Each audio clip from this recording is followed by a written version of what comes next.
Greetings to all of humanity. It's really a joy, it's a pleasure, it's an honor as usual greeting you and bringing this message of self-realization to you, whereby I'm pointing you to look inwardly to discover your identity to be your divinity.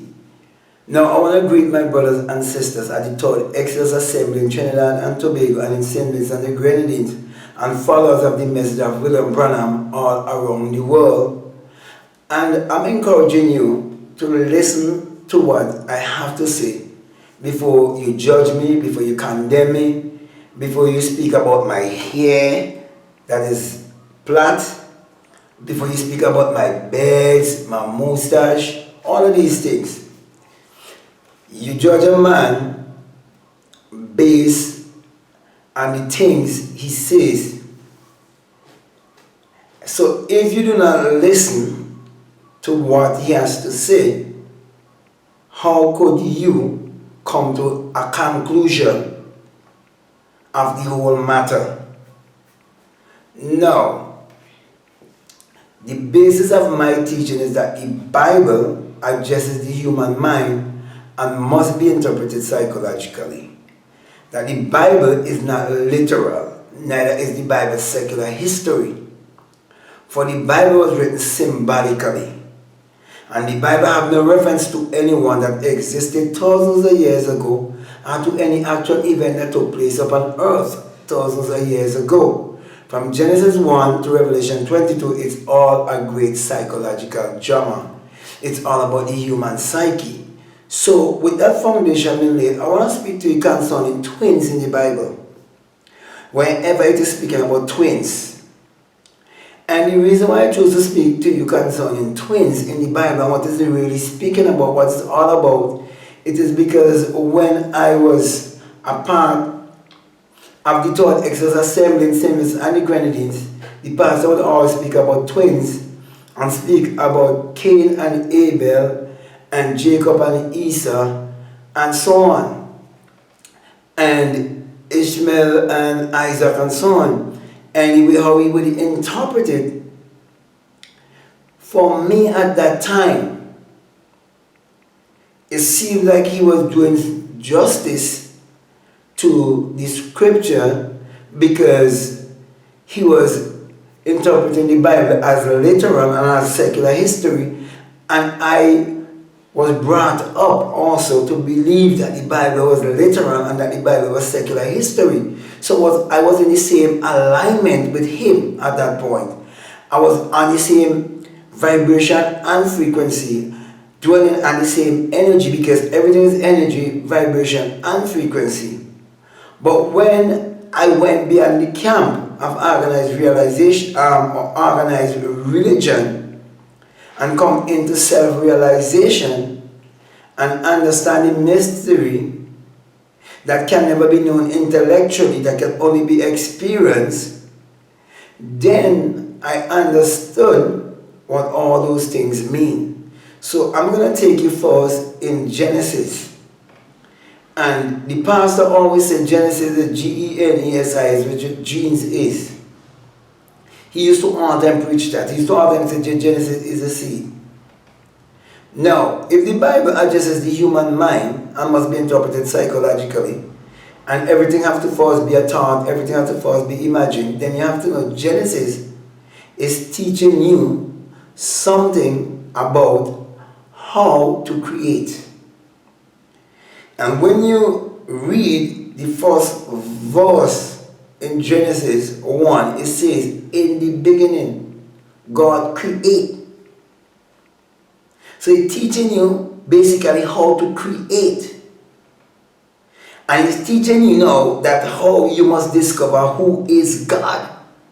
Now, if you believe that God is an entity or a power outside of yourself, instead of believing that the kingdom of God is within you, according to Luke 17:21, then if you have that kind of belief of a sky God instead of a God within you, as the very life in you, because God is life and life is God, you can't separate God from life or life from God.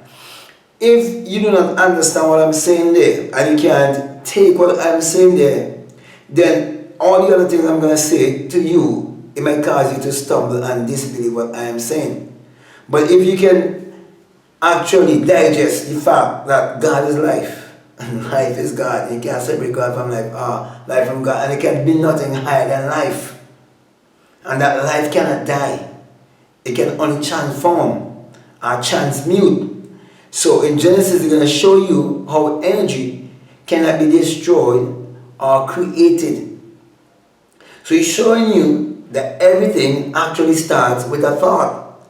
Because even to write that very verse in the Bible, it had to first be a thought.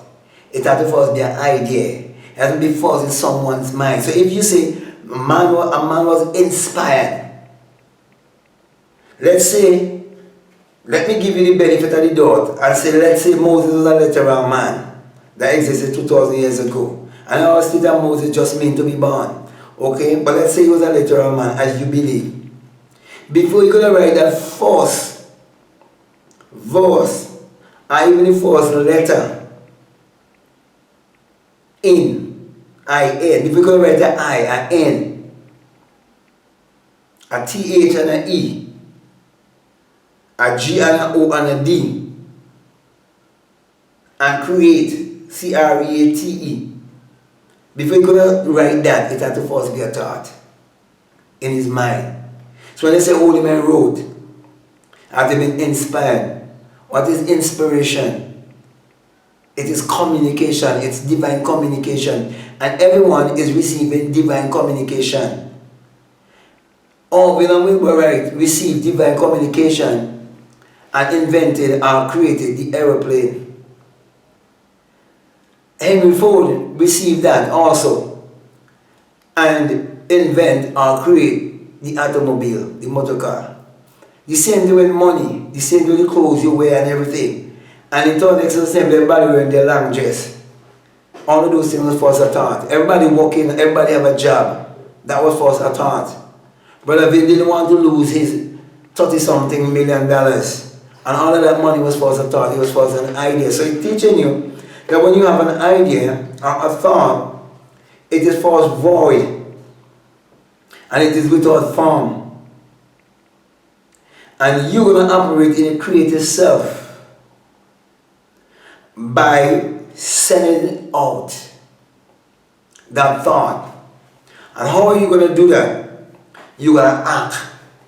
So you're going to put action to that which you can't see. That's the reason why you're told that faith is the substance of things hoped for, the evidence of things not seen, and by faith the world was formed. He's teaching you that you're going to create your world and how your world would begin to form. And when your world begins to form, by you having a thought that is invisible, because you can't see it, you can't touch it, you can't taste it, you can't smell it thought. But you want to be able to contact it by the five senses, that which you are thinking about, that which you desire of. You want to handle it. And the Bible tells you, and the word becomes flesh. Okay? That's what he's speaking about. Now, you want that to take place.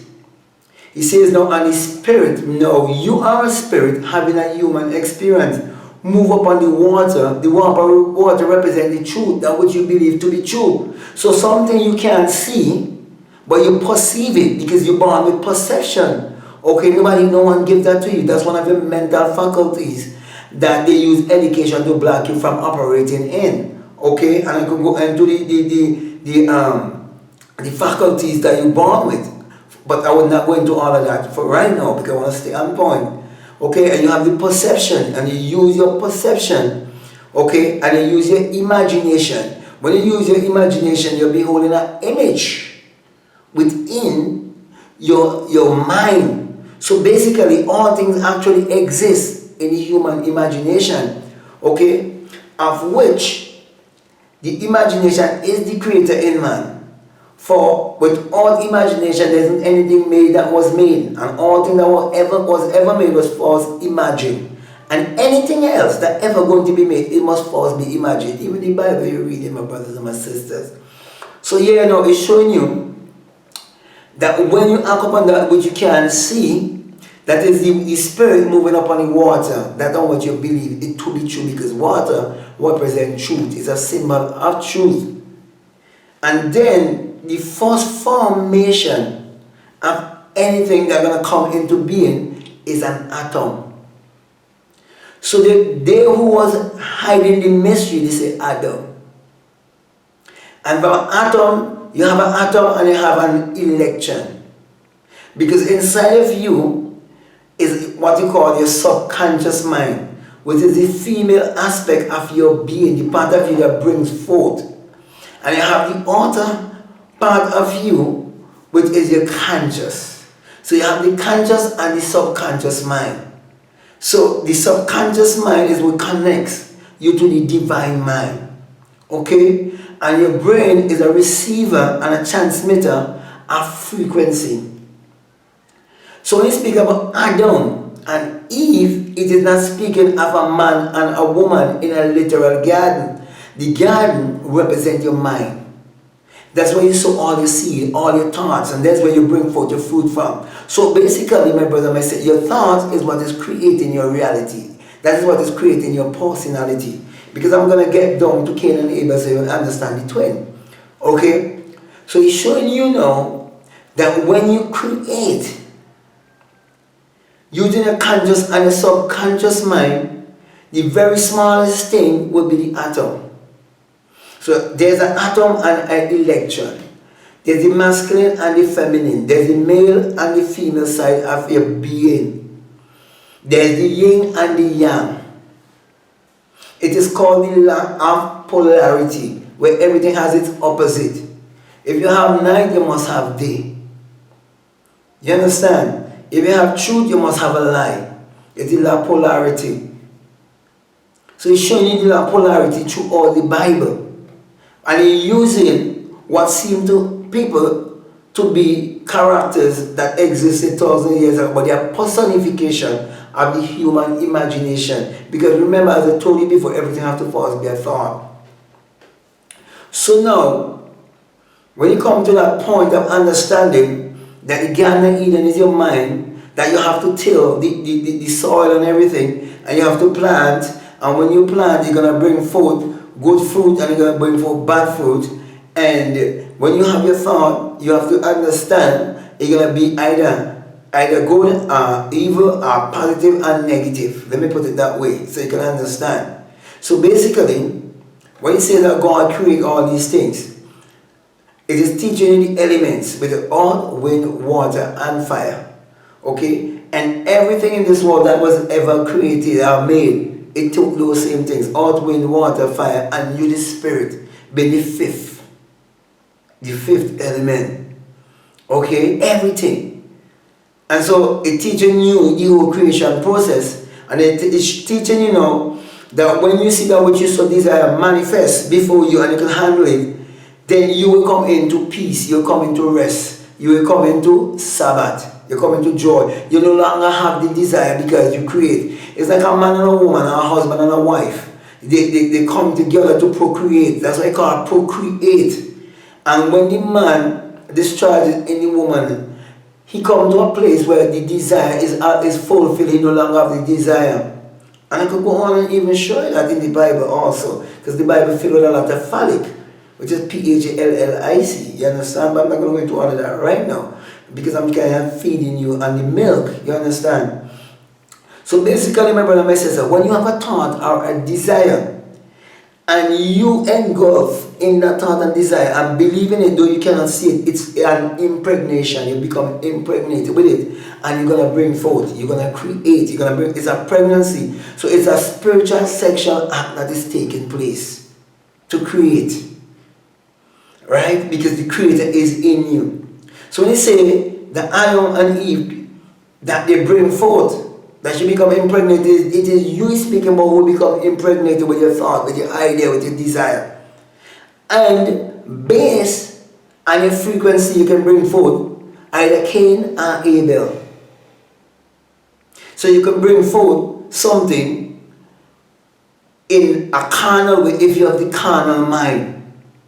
And you can bring forth something in a positive way. So each and every one of us are creating, and we're creating our world, and you can create positive things, and you can create negative things. You can either bring forth something that will uplift humanity or something that will destroy humanity. So you can create money or you can create an atomic bomb. You can create a gun or you can create clothes to wear. So it is still the law of polarity because it is teaching the power of choice also. Then when it says that Cain and Abel bring the offering, it's teaching you the law of choice, that each and every person have a choice. So Cain represents the carnal self, and Abel represents the higher self, or positive self. The positive and the negative. So God and the devil is speaking of the positive and the negative. Each and every one of us have both positive and negative thoughts, but which one are you going to allow to rule you? So instead of Cain murder and destroy his brother, Abel is teaching you that when you gossip, you are a murderer. That's why he say, if you have an heart against your brother without a cause, you're already a murderer. And say, if a man look upon a woman and think in his heart, he already committed adultery. He's teaching you all of these things to teach you that it is your thoughts that is creating your reality. And that when you learn that they can create your reality consciously, and that will empower you.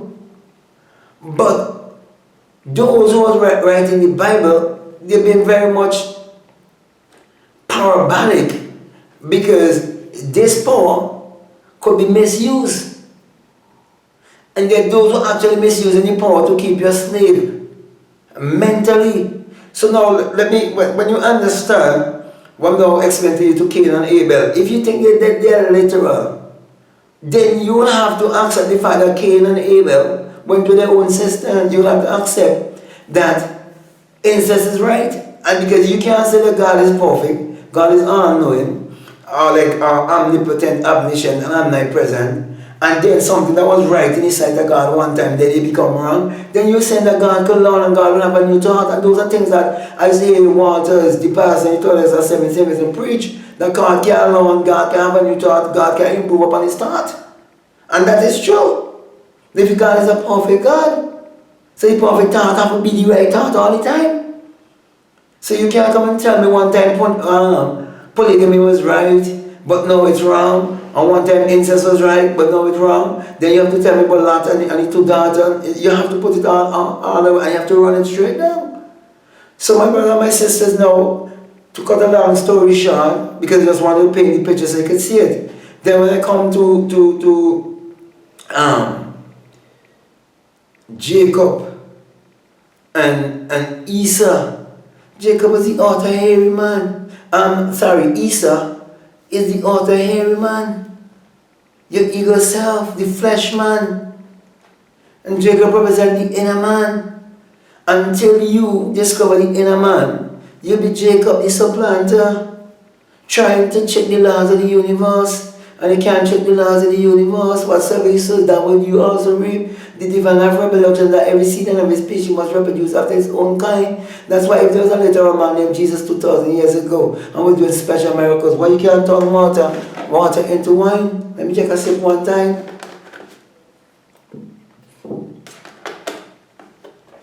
I wrote a book called How to Turn Water into Wine and show you how to understand it psychologically. What it's really all about. I also did a book called Can't Be Programmed by Any Christian. And I show you the divine reproduction. Every seed, every species must reproduce of its own kind. And no one can prove me wrong. Because if you disagree with me, you prove me right. Because it has to first be a thought, it has to first be mental, it has to first be psychological. If you ever say ignore he, it's the same thing. It's both mental. And then you can't tell me one thing that was done in the Bible, whether good or evil, that wasn't first a thought, that was first mental and psychological, my brother and my sister. So all I'm trying to do is just to teach you. So let me go on now. So when you understand the outer man and the inner man in terms of Jacob and Esau is the outer hairy man, and Jacob is the inner man, the smooth man, then you will understand the spiritual man and the flesh man, your mortal self and your immortal self, your visible and your invisible self.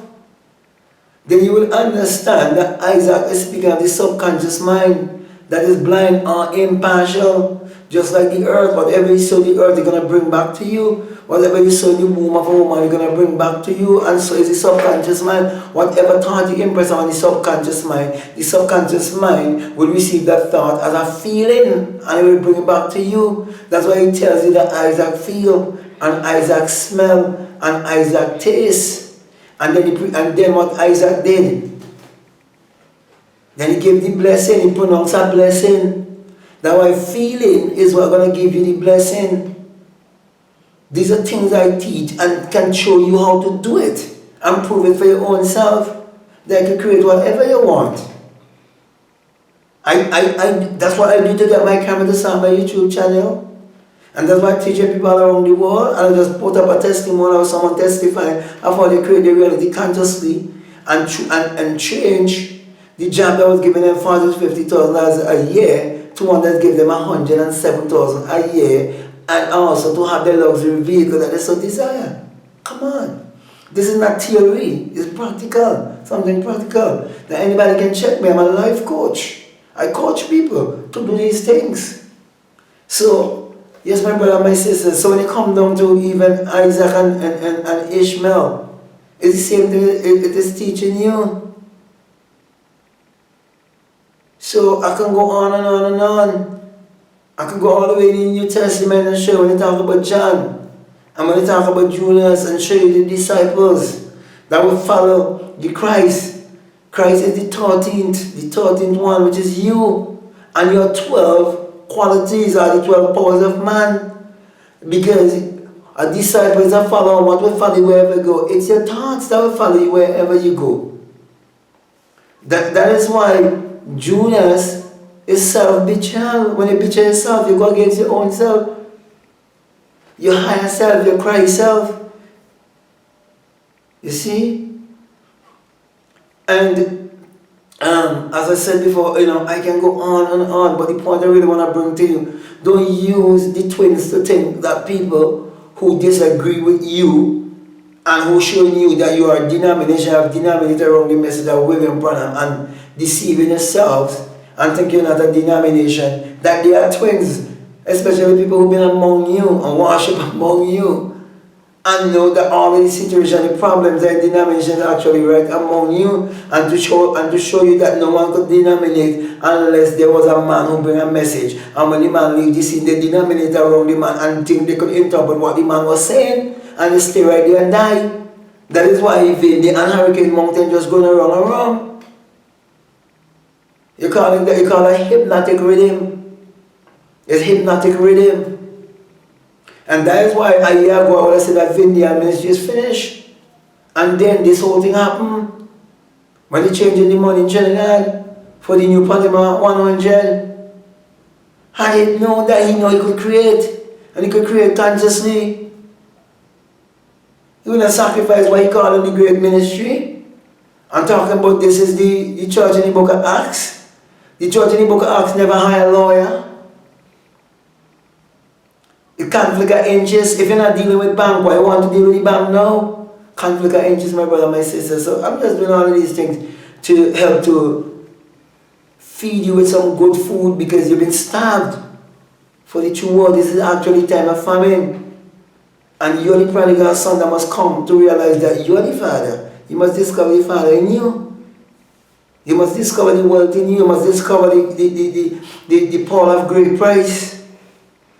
Your diamond field. So that's what I'm trying to do. So my brother, my sisters, I'm not here trying to prove anything to anybody. I'm not trying here with anything against Brother Vin, anything against Walters, against anybody in the Third Excellence Assembly or followers of the William Branham message. I'm not like that. I'm here to teach.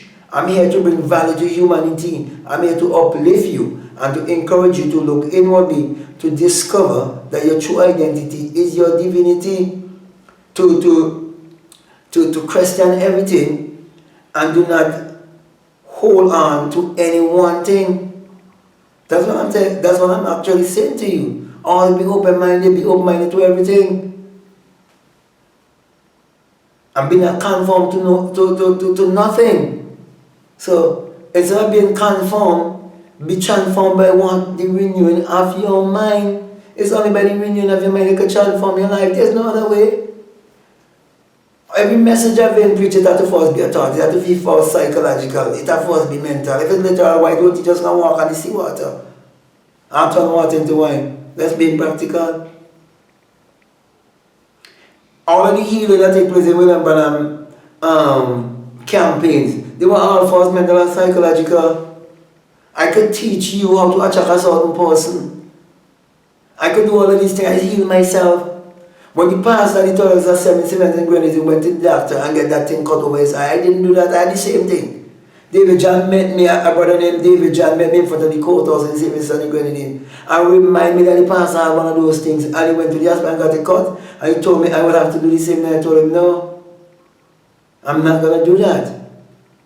I realized that my body is a servant, a slave to my mind, my higher self. That's why I understand concerning Moses, and he was in slavery. When you understand Moses meant to be born, and when you realize that your mother Red Sea was stopped, and you cross over and so on because you got struck with your rod. You see, some people don't understand the phallic part of the Bible, but you know, I think I would have given you a mouthful because there's so much I have to teach those who are willing and ready, because if what I'm saying is resonating with you, then it is for you. Because it is said that it's only when the student is ready that the teacher would appear, and I'm here to teach you. Because I was like Samuel running to Eli with Vin, with all of my experiences. And when I met the pillar fire, the man that walked from the pillar fire was a black man. I don't want to go into all of that right now. Since I was 17 years old, a halo is around me. It's in a rainbow form. I don't want to go into all of those things. The pastor in the 2007 in St. Vincent and Grenadines refused to tell the people about me when I had the tapes. I didn't know who William Branham was. When I don't meet the pillar fire and all of those things, he didn't tell them those things. Only Brother Aubrey knew about those things. A pastor from Guyana, because he was staying at a guest house, I think called Prescott and Daughters. And it was just 3 of us was there. You see, so, I mean, brother and sisters, I bring among you guys, I've seen out everything. I brought Brother Lackham was a pilot, and Brother Vin embraced him and put him on the head table, based on his status as a pilot. Come on. I don't want to talk all of these things, but I just want to show you. I want to teach you, my brothers. I'm here for you. Okay, so with that being said, I want to thank you for listening. And I said before, if what I'm saying is resonating with you, it is for you. If you haven't subscribed to this channel, I encourage you to subscribe, to like, to comment, and feel free to share these videos with people. Because this is about building humanity. This is not about division. Okay? Because this message is a message of self-realization when pointing to look inwardly. Also, let me remind you that this message I bring to you as usual, it is the single-eye message of self-realization, which Matthew 6:22 said, if your eye be single, your whole body be full of light. And my brothers and my sisters, hadn't it been, then I would have awakened within myself, like a fire being, and heard the unheard wind. And that eye in me open, and I come to realize that you shall change from mortal to immortality in a twinkling of an eye, and that twinkling of an eye is an eye that will open in you, and you come to discover that this life is a dream, and you wake out of the dream. Then you understand where it says that I show you a mystery, we shall not all sleep. And then, my brother and my sisters, when you come out from your skull, you'll understand the virgin birth. You'll understand the supernatural birth from above. That is what enabled me to do a lecture called The Secret Vagina. It's on Amazon Prime. The Secret Vagina, you can check it out. And I'm doing a book. By sometime in this year, that book should be finished. But you see, I have so much work doing. I have so much books writing, doing so much work, and all of these things. You know, but that book will be in this year for sure. The Secret Vagina, where I open it even more to show you these things. Hadn't it been for those experiences, I wouldn't have been here and all giving you the symbol of the single eye and telling you it's not no evil thing. Don't make them fool you with any kind of Illuminati and all of these things. These people who put this thing on the money and all of these things and are using people in the music industry and in the movies and all of these things to distract you and brainwash you for you to think of some evil thing or some evil eye and make you think it's some awesome I Lucifer. No. Or some devil. The devil is a negative self. your lower self. When you live in your lower self, you're living in hell. You're supposed to live in a higher self, in a place of peace, joy, and happiness, which is your heaven. You will come to realize that this I is the eye of God. And you come to realize that without the sun, as in the SU, there is no life and there is no light, and that the sun is the giver of all life. And the Bible says in Psalm 84:11 that the Lord their God is a sun and a shield, and no good thing will he withhold from you. Could you imagine if the sun refused to shine? Everybody's gonna die. You can't call on no Jesus to come and save you. Some people say Jesus created the sun. How could a S-O-N create the S-U-N? No S-O-N can exist unless there must be a S-U-N thing. It just basic common sense. That is an idol that was given to you to enslave you, keep you in mental slavery. And also, in Malachi 4:2 it says that the Son as the S-U-N of righteousness shall arise in you. That's the awakening. With healing in his wings and bringing healing to the rest of humanity.